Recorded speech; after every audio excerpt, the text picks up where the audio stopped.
Jadi gini, saya udah pernah cerita juga di majelis ini. Salah seorang influencer yang subscribernya itu jutaan, itu pernah didatangi oleh salah satu ustadz dari kelompok Wahabi Salafi. Ya, dia dibawakan uang 1 karung dan tas Gucci yang terbaru. Dia cerita sama saya dan banyak orang cerita, dan dibenarkan oleh manajernya. Dia dibawakan hingga akhirnya ustadz ini sama influencer yang jutaan ini ditolak.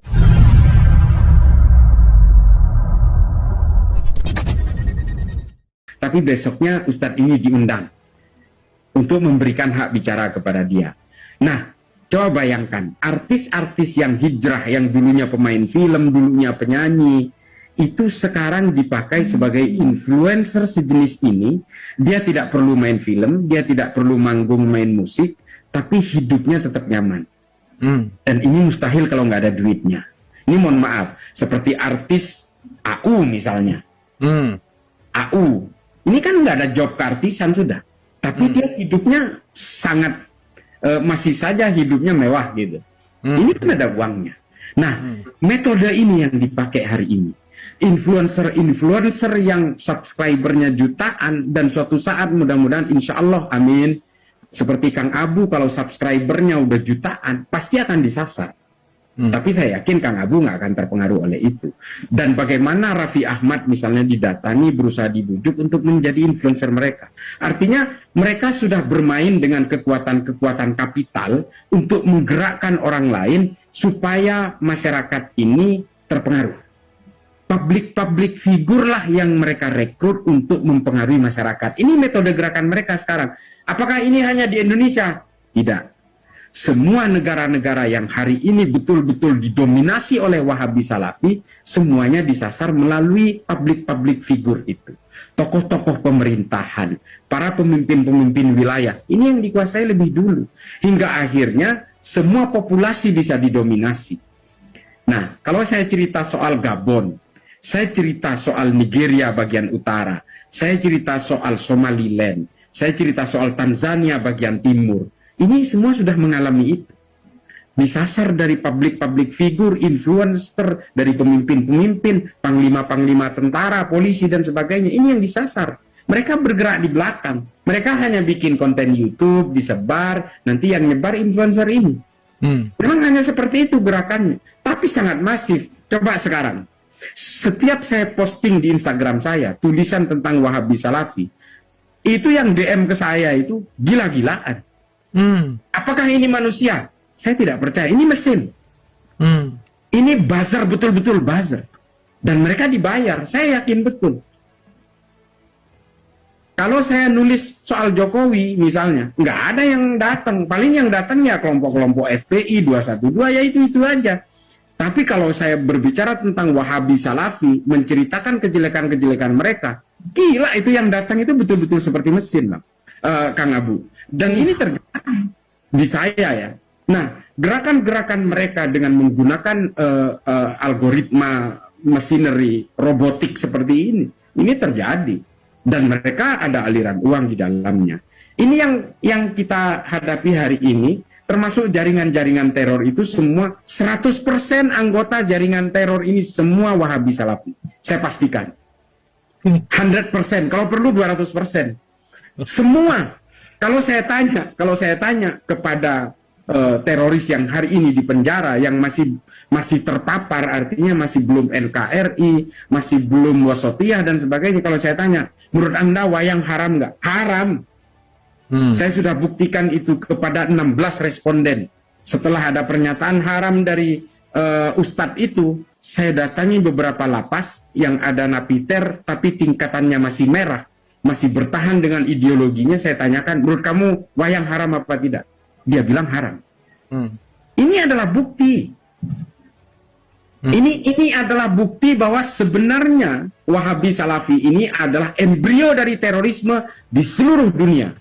Mengapa bisa begitu? Ya karena mereka mengajarkan eksklusivitas, dia tidak menghendaki adanya perbedaan, mereka mengenal segregasi, dan korbannya selalu perempuan. Korbannya selalu perempuan. Makanya orang yang menjadi ateis di Arab Saudi itu semua perempuan. Yang contoh 3 nama tadi. Rahaf Al-Kunun, Dina Ali Sahnun, dan Rana Ahmad. Ini perempuan semua. Karena ketika agama, terutama Islam ya, ini saya beragama Islam, makanya saya nggak mau bahas agama lain, karena saya memang nggak tahu agama lain, saya tahunya Islam. Nah, ketika agama itu diberlakukan hukum-hukum yang ketat, korbannya pasti perempuan. Pertama, di dalam Islam itu masih mengadopsi ajaran-ajaran yang masih mengadopsi tafsir-tafsirnya dari orang-orang Yahudi dan Arab pra-Islam. Dia patriarkal sekali. Dia betul-betul perempuan itu hanya menjadi ibu rumah tangga yang dibekap di dalam rumah, tapi dia harus rela untuk dipoligami. Ini memang ajaran-ajaran pra-Islam, ajaran-ajaran orang Arab pra-Islam, budaya-budaya mereka memang seperti itu. Nah, ini yang dialirkan. Makanya saya pernah nulis di Instagram saya, tafsir-tafsir yang lebih menindas perempuan itu rata-rata memang warisan-warisan abad pertengahan yang dikendalikan oleh kekuatan-kekuatan politik yang tidak mau perempuan menjadi pemimpin. Ini yang menjadi permasalahan kan itu. Hingga akhirnya tafsir-tafsir itu trajektori ke depan hingga hari ini seolah-olah Islam itu patriarkal. Ketika manusia mati dalam keadaan syahid, nanti 72 bidadari sudah menunggu di surga. Ini kan kesannya perempuan nggak boleh dapat kenikmatan di surga gitu. Pernah nggak? Pernah nggak kita dihantarkan tentang kenikmatan perempuan di surga? Semuanya soal pemanjaan terhadap laki-laki. Seolah-olah agama ini hanya untuk kalangan laki-laki. Perempuan harus berbungkus matanya aja yang kelihatan dan sebagainya. Ini mohon maaf. Saya silahkan hakimi saya menjadi orang liberal. Saya hanya ingin memposisikan bahwa agama ini untuk semua gender kok. Menjadi laki-laki dan perempuan itu bukan kehendak kita, kehendak Tuhan. Lalu kemudian menjadi perempuan dan laki-laki harus menjadi korban oleh agama. Nggak bisa. Tuhan dan konsep spiritualismenya harus hadir dalam kesetaraan. Mau perempuan, mau laki-laki. Karena menjadi laki-laki dan perempuan bukan kehendak kita, itu kehendak Tuhan. Ini sama dengan konsep kelahiran itu tadi. Kalau saya lahir di Meksiko, saya menjadi Katolik. Karena saya lahir di Madura, saya menjadi Islam. Salah siapa kalau saya lahir di Meksiko, menjadi Katolik, saya pasti masuk neraka? Saya salah nggak? Ayo, saya tanya. Maka kemudian hidup dengan tafsir-tafsir ini tidak boleh kita menghakimi orang lain pasti salah. Orang lain pasti masuk neraka. Janganlah, jangan serobot hak-hak Tuhan. Nggak baik. Udahlah, kita hidup beragama ini untuk kita, untuk anak-anak kita, istri kita, dan keluarga kita. Sudahlah. Kita tidak boleh gelisah dengan keimanan orang lain, dengan dosa-dosa orang lain. Kita nggak punya kalkulatornya, bos. Oke, boleh tepuk tangan dong buat Cais. Cais, keren. Nah, untuk surat Al-Kafirun, tadi saya baca di chat ya. Konsep kafir di dalam Islam itu ada. Ada. Surat Al-Kafirun itu ya seperti itu. Tapi pernah nggak mendengar kata kafir Yahudi, kafir Nasrani? Tidak pernah. Yang ada melekat kepada kafir Quraisy. Kalau kita baca sejarah-sejarah tarikh, ya, kitab-kitab sejarah Imam Suyuti, Ibnu Mas'udi, Tarikh At-Tabari, Ibnu Katsir, Ibnu Athir, semua setiap melekatkan kata kafir itu pada kafir Quraisy. Ini dalam konteks sejarah. Apakah pernah Nabi melekatkan kata kafir terhadap Nasrani dan Yahudi di Madinah? Tidak pernah. Malah Nabi mengatakan mereka ahlul kitab, mereka adalah orang-orang samawat. Kenapa? Karena mereka bersandar kepada kitab suci dari langit. Samawat itu artinya langit. Nah, kata kafir tidak pernah dilekatkan ke sana. Kenapa? Bagi Islam sendiri kata kafir itu lebih identik dengan polytheism. Orang-orang yang tidak mau percaya bahwa Tuhan itu satu. Ketunggalan. Keesaan Tuhan itu. Nah, orang-orang Nasrani, orang-orang Yahudi, oleh Nabi itu tidak dianggap sebagai kafir. Makanya kata kafir tidak melekat kepada mereka, karena mereka dianggap sebagai tauhid. Percaya kepada satu Tuhan. Nah, ini adalah konsep di dalam Islam tentang kata kafir itu sendiri. Setiap orang kafir yang berakar kepada agama-agama itu tadi disebut sebagai orang-orang kafir yang tidak mau memerangi orang Islam. Nah, inilah kemudian, nah persoalannya hari ini kita mudah mengkafir-kafirkan. Nah, ini yang nggak boleh. Kata kafir di dalam Islam itu sangat familiar. Di dalam Al-Quran juga ada al-kafirun. Tapi ketika mengkafir-kafirkan, nah ini yang menjadi persoalan. Karena apa? Orang yang seagama pun pasti akan dikafirkan juga. Saya itu sering dikafirkan hanya karena saya itu tidak milih presiden yang dia mau. Nah ini kan menjadi persoalan kemudian. Begitu murahnya stigma kafir itu. Mengislamkan satu orang itu perjuangannya berat. Saya itu sudah mengislamkan kurang lebih 6 orang. Itu pun saya harus ketemu tiap hari, hampir tiap hari, memberikan pemahaman, tapi harus moderat. Kalau kamu berislam, jangan menganggap kamu pasti akan hanya kamu yang masuk surga, orang lain itu pasti akan masuk neraka, jangan gitu. Nah itulah, insya Allah orang yang saya islamkan itu mudah-mudahan ya akan setidaknya akan berpunya pikiran seperti itu. Dan perjuangannya berat. Itu pasti ada. Ada orang Kristen yang ingin mengkristenkan orang Kristen, orang Islam, orang Hindu. Itu pasti ada dalam setiap agama. Karena setiap agama itu dituntut untuk berdakwah, untuk menggalakkan syiar, memajukan, mengglorifikasi syiar dan sebagainya. Itu ada. Setiap agama punya itu.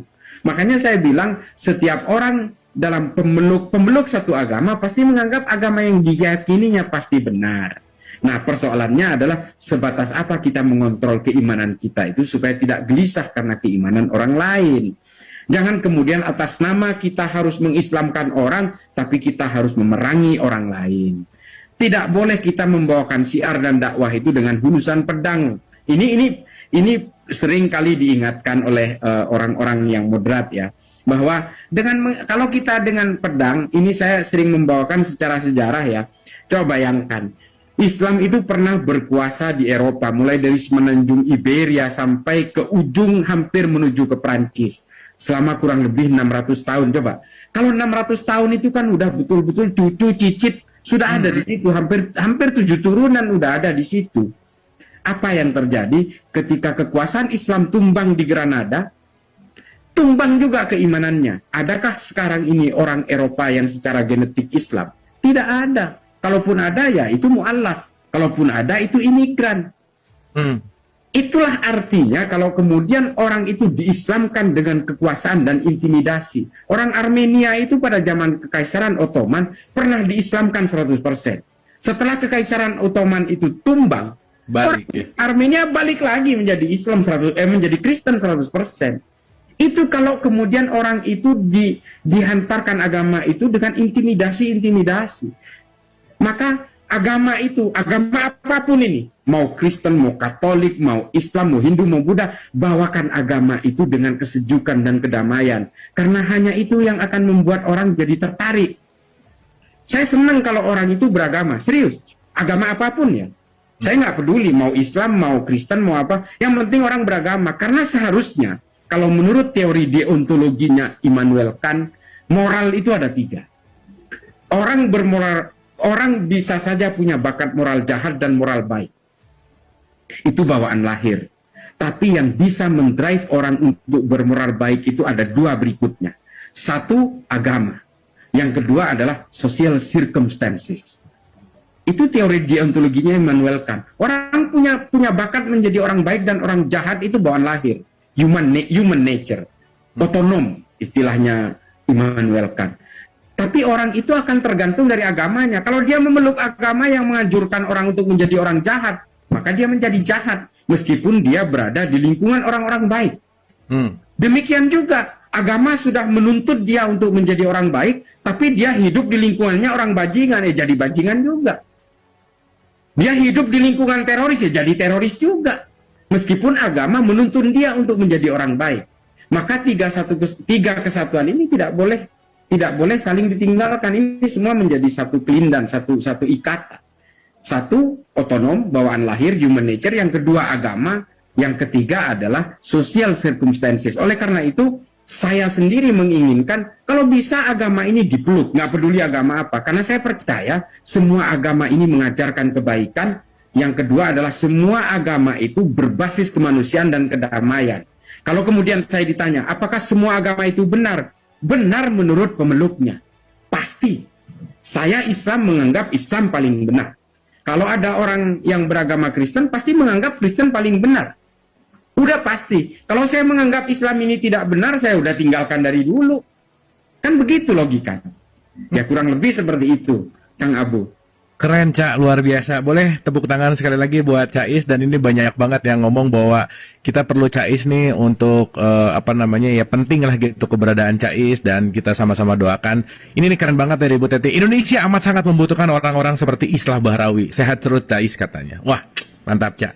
Terima kasih atas inspirasinya malam hari ini yang saya rasa menggetarkan gitu ya, membuat kita juga semakin aware, membuat kita juga semakin melek. Yuk beragama dengan kasih sayang, dan yang paling penting selalu toleransi, dan ya balik lagi ya kembali mencintai NKRI gitu, itu tentu saja. Nah, oleh karena itu Cak, sebelum istirahat nih, habis ini bisa langsung istirahat. Final sedikit aja penutup, final statement untuk episode 415. Monggo. Bapak-bapak, ibu-ibu sekalian, apapun tafsir keagamaan yang kita yakini, agama apapun yang kita yakini, keimanan apapun yang kita peluk, bagaimanapun harus tetap memegang teguh dua hal itu tadi. Yaitu yang pertama adalah menjunjung tinggi kemanusiaan dan selalu ingin mewujudkan kedamaian. Karena dengan beragama, kita tidak boleh membenci orang lain dan tidak boleh sibuk menghitung dosa orang lain, serta kita tidak gelisah oleh keimanan orang lain. Kita beribadah dan mengingat Tuhan sesuai dengan keyakinan kita masing-masing. Insya Allah kita akan menjadi orang yang selalu punya pikiran baik, husnuudzon kepada siapapun, karena bagaimanapun, ini mohon maaf, karena bagaimanapun hal-hal yang gaib, pintu-pintu kegaiban dan kunci dari pintu-pintu kegaiban ini semua mutlak hanya milik Allah. Kita tidak boleh menjadi penghakim, kita tidak boleh menjadi orang yang terlalu mudah mengkafir-kafirkan orang lain, karena itu semua adalah hak-hak yang dimiliki oleh Allah. Kita semua tidak tahu, kita semua ini tidak tahu akan kemana di akhirat nanti. Kita hanya selalu berusaha, kita hanya selalu berusaha untuk mengingat Tuhan, kita selalu berusaha untuk beribadah kepada Tuhan sesuai dengan ajaran masing-masing. Untuk urusan akhirat kita serahkan juga kepada Tuhan.